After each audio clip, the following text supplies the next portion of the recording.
Have you ever felt like bedtime with more than one little one is less of a routine and more of, well, an organizational puzzle? You are definitely not alone. So today we're going to dive into one family's real-world playbook for handling both an infant and a toddler, and we'll see what makes their whole system just work.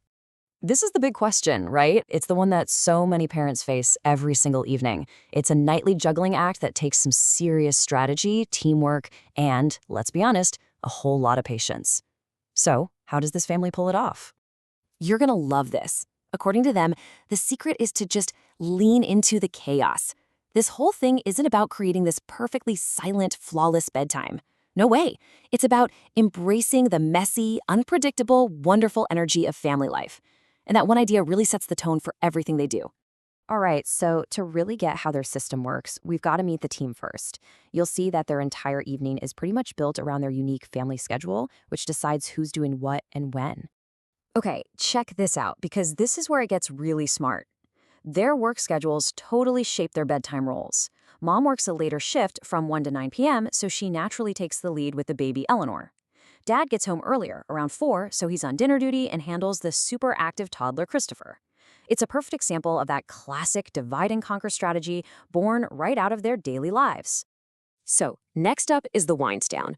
Before they break off into their separate kid-specific routines, the whole family comes together for a few key rituals. These are the big signals that the day is officially coming to a close. You can see here that the whole process kicks off pretty consistently right between 6:45 and 7. And for little kids, that predictability is absolutely everything. It creates this sense of safety and makes it super clear what's coming next. By 7:30, they're in their own rooms, but the journey to get there starts with everyone together. And here's that shared foundation we were talking about. First, the lights in the whole house go down. It's like this subtle cue to everyone's brain that it's time to chill out. Then it's diapers and PJs for both kids. And finally, everyone piles into the bathroom to brush their teeth. They even brush 8-month-old Eleanor's gums to start building that habit early. It's this perfect little moment of, you could say, chaotic but coordinated connection. Okay, so after that team huddle, the parents split up.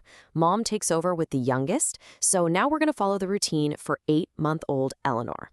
And her routine is all about calm, quiet connection. So for Eleanor, it's all centered around nursing in a nice, dimly lit room. They'll read a book, which, for a baby this age means a lot of pointing at pictures and, let's be real, probably chewing on the corners of the book. After that, she's placed in her crib, they give the little mobile a push, and she typically drifts off all on her own. It's simple, it's gentle, and she gets a final dream feed around 9:30 to help her sleep through the night. All right, now we're going to switch gears. Big time. While all that calm is happening in one room, Dad is in another room on what can only be described as the toddler bedtime adventure. This chart just lays it all out so perfectly, doesn't it? For the baby, it's all calm and focused on nursing. For the toddler, it's totally interactive and based on play. One gets a simple point-and-see book, the other gets a full story. It's really a masterclass in how you have to tailor your parenting to where your kid is at developmentally. Christopher's routine is just filled with these brilliant little choices that really honor his independence. He gets to pick out his own pajamas. Dino and Penguin are the top contenders, apparently.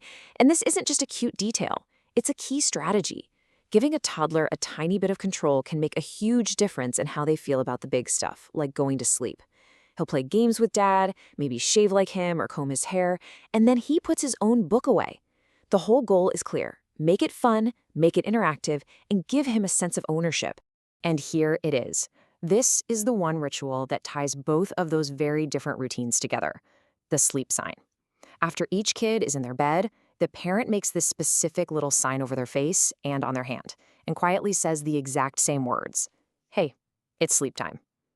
It's this powerful, consistent cue that connects everything and tells both of them in their own way the day is officially done.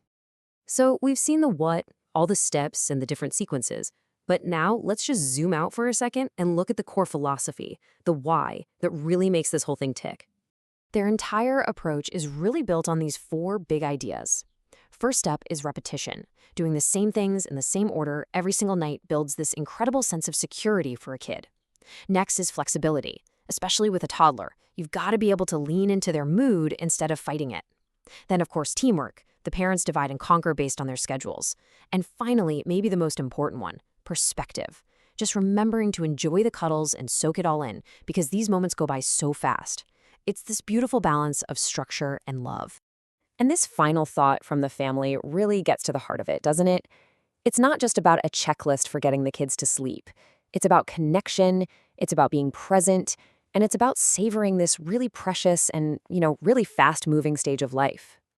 So, all this leaves us with a question for you to think about. Whether it's a special little sign, a favorite book, or just a quiet hug, what's the one ritual that really anchors your family's night?